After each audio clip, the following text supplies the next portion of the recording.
Bible के 10 अनमोल वचन जरूर पढ़ें। बाइबल के 10 अनमोल वचन जिन्हें आप अपने जीवन में शामिल कर सकते हैं। परमेश्वर ने अपने इन वचनों के द्वारा हमें छोटी छोटी बातों को समझाया है। तो पहला वचन है यूहन्ना 15 अध्याय वचन 7। यदि तुम मुझ में बने रहो और मेरी बातें तुम में बनी रहें तो जो चाहो मांगो और वह तुम्हारे लिए हो जाएगा। परमेश्वर ने हमसे कहा है यदि तुम मेरे वचन में, मेरी बातों में और मुझ में बने रहोगे तो तुम जो चाहोगे परमेश्वर की इच्छा के अनुसार वह तुम्हें मिल जाएगा। दूसरा वचन है मत्ती 7 अध्याय वचन 8। क्योंकि जो कोई मांगता है उसे मिलता है, और जो ढूंढता है वो पाता है, और जो खटखटाता है उसके लिए खोला जाएगा। परमेश्वर ने हमें कहा है हमारा यह उद्देश्य इस वचन को लेकर यह नहीं होना चाहिए कि हमें पैसा मांगता है, हमें गाड़ी मांगता है, शोहरत मांगता है। यह सब वस्तुएं हमें और आपको नहीं मांगता है। परमेश्वर यहाँ पर इस वचन के द्वारा क्या कहना चाहते हैं यह समझने की कोशिश करिए। परमेश्वर कहते हैं क्योंकि जो कोई मांगता है उसे मिलता है, जो परमेश्वर से ज्ञान, बुद्धि, समझ और ताकत अपने बीमारी के लिए, अपने परिवार के लिए, जो परमेश्वर से मांगता है हमारे परिवार को सलामत रख प्रभु, और मुझे ज्ञान दे कि मैं अपने कामों को और आपके कामों को पिता कर सकूं। जब परमेश्वर से समझ मांगेंगे, बुद्धि मांगेंगे तो हमारा जो काम है संसारिक वह तो हम आसानी से कर लेंगे। तो हमें जो वस्तुएं मिलना चाहिए, जो जरूरत है खाने के लिए, वह उसमें मिल जाएगा। इसलिए परमेश्वर से मांगना है ज्ञान, बुद्धि और समझ। इसलिए परमेश्वर ने कहा है क्योंकि जो कोई मांगता है उसे मिलता है, और जो ढूंढता है वह पाता है, और जो परमेश्वर के द्वार को खटखटाता है तो परमेश्वर उसके लिए मार्ग खोलेगा। तीसरा वचन है यिर्मयाह 33 अध्याय वचन 3। मुझसे प्रार्थना कर और मैं तेरी सुनकर तुझे बड़ी बड़ी और कठिन बातें बताऊंगा जिन्हें तू अभी नहीं समझता। परमेश्वर ने यहाँ पर कहा है कि मुझसे प्रार्थना कर। परमेश्वर यहाँ पर खुद कह रहे हैं कि तू मुझसे प्रार्थना कर और मैं तेरी सुनकर तुझे बड़ी बड़ी और कठिन बातें बताऊंगा जिन्हें तू अभी नहीं समझता है। लेकिन कब परमेश्वर ने कहा है? जब हम परमेश्वर में बने रहेंगे, उससे प्रार्थना और विनती करते रहेंगे। चौथा वचन है यिर्मयाह 29 अध्याय 13 वचन। तुम मुझे ढूंढोगे और पाओगे भी, क्योंकि तुम अपने संपूर्ण मन से मेरे पास आओगे। परमेश्वर ने इस वचन के द्वारा बताया है कि तुम लोग मुझे ढूंढोगे और पाओगे भी, और तुम अपने संपूर्ण मन से याद करोगे और मेरे पास आओगे। परमेश्वर हमें जानता है कि हमें परमेश्वर की जरूरत है और उससे प्रार्थना और विनती करना। पांचवा वचन है यशायाह 65 अध्याय 24। उनके पुकारने से पहले ही मैं उनको उत्तर दूंगा, और उनके मांगते ही मैं उनकी सुन लूंगा।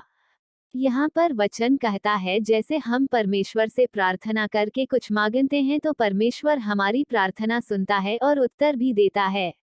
छठा वचन है 1 यूहन्ना अध्याय 5 वचन 14। और हमें उसके सामने जो हियाव होता है वह यह है कि यदि हम उसकी इच्छा के अनुसार कुछ मांगते हैं तो हमारी सुनता है। परमेश्वर ने यहाँ पर कहा है कि यदि हम उसके अनुसार कुछ मांगते हैं तो परमेश्वर हमारी सुनता है।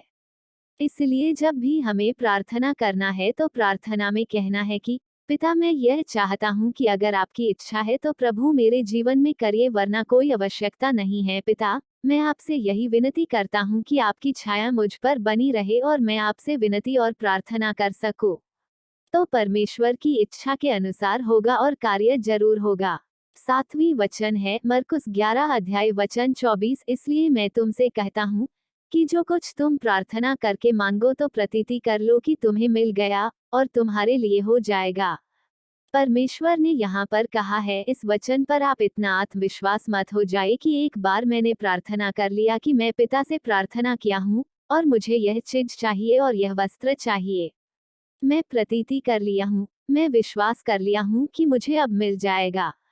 आपका यह आत्मविश्वास बहुत ही जल्द खत्म हो जाएगी। यह बहुत दिन नहीं चलने वाली है। आपका यह आत्मविश्वास टूट सकता है, क्योंकि परमेश्वर ने यहाँ पर कहा है मांगो तो प्रतीति कर लो कि तुम्हें मिल गया। इसका मतलब यह है कि हो जाएगा। इसका मतलब यह नहीं कि आप आज प्रार्थना किया, परमेश्वर से कहे पिता, मैं चाहता हूँ मेरे जीवन में हो, विश्वास करता हूँ कि मेरे जीवन में कार्य हो। आप कितने दिन, 10 दिन, 15 दिन, 20 दिन प्रार्थना करेंगे? लेकिन अगर आपका काम नहीं बना तो आप निराश हो जाएंगे।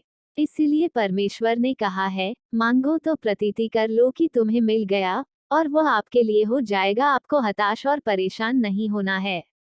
8वां वचन है 1 यूहन्ना 3 अध्याय वचन 22। और जो कुछ हम मांगते हैं वह हमें उससे मिलता है, क्योंकि हम उसकी आज्ञाओं को मानते हैं, और जो उसे भाता है वही करते हैं। परमेश्वर ने इस वचन में कहा है, जो उसे भाता है वही अगर हम करते हैं और उसकी आज्ञाओं को मानते हैं तो परमेश्वर कहते हैं, जो कुछ तुम मांगते हो तो तुम्हें मिलेगा प्रार्थना के द्वारा। 9वां वचन है मत्ती 18 अध्याय वचन 19। फिर मैं तुमसे कहता हूँ, यदि तुम में से 2 जन पृथ्वी पर किसी बात के लिए जिसे वे मांगे, एक मन के हों, तो वह मेरे पिता की ओर से स्वर्ग में है उनके लिए हो जाएगी। यहाँ पर परमेश्वर कहते हैं, यदि 2 व्यक्ति पृथ्वी पर किसी बात के लिए प्रार्थना करे, किसी भी चीज के लिए प्रार्थना करे और एक मन के हो, तो पिता जहाँ पर है हमारा उसके पास हर एक वस्तु है जो वह देना चाहता है, इसलिए कहा है कि उनके लिए हो जाएगा। 10वां वचन है गलातियों 5 अध्याय वचन 22। पर आत्मा का फल प्रेम, आनंद, मेल, धीरज। परमेश्वर ने यहाँ पर कहा है आत्मा का फल जो है प्रेम है, आनंद है, मेल है और धीरज है। परमेश्वर ने हमें यह सिखाया है कि जिसके पास आत्मा है उसके पास अनेक प्रकार का आनंद है, मेल मिलाप है, धीरज है, संयम वह रख सकता है, और उसका फल प्रेम का फल होना चाहिए। जैसे कि वचन 23 में पढ़ते हैं, और कृपा, भलाई, विश्वास, नम्रता और संयम है, ऐसे ऐसे कामों के विरोध में कोई भी व्यवस्था नहीं। परमेश्वर इस वचन में कहते हैं जिसके अंदर कृपा, भलाई, विश्वास, नम्रता और संयम है, तो परमेश्वर उसके चिन्ह में हर एक कार्य करेगा जो वह परमेश्वर की इच्छा के अनुसार मांगता है। अगर हम आगे 25 वचन को पढ़े तो ऐसा लिखता है, यदि हम आत्मा के द्वारा जीवित हैं, तो आत्मा के अनुसार चले भी। परमेश्वर यहाँ पर कहते हैं कि यदि हम आत्मा के द्वारा जीवित हैं तो आत्मा के अनुसार हमें चलना भी चाहिए। इन वचनों के द्वारा परमेश्वर आपको आशीष दे, क्योंकि हम उसकी आज्ञाओं को मानते हैं और जो उसे भाता है वही करते हैं। परमेश्वर ने इस वचन में कहा है, जो उसे भाता है वही अगर हम करते हैं और उसकी आज्ञाओं को मानते हैं तो परमेश्वर कहते हैं, जो कुछ तुम मांगते हो तो तुम्हें मिलेगा प्रार्थना के द्वारा। 9वां वचन है मत्ती 18 अध्याय वचन 19।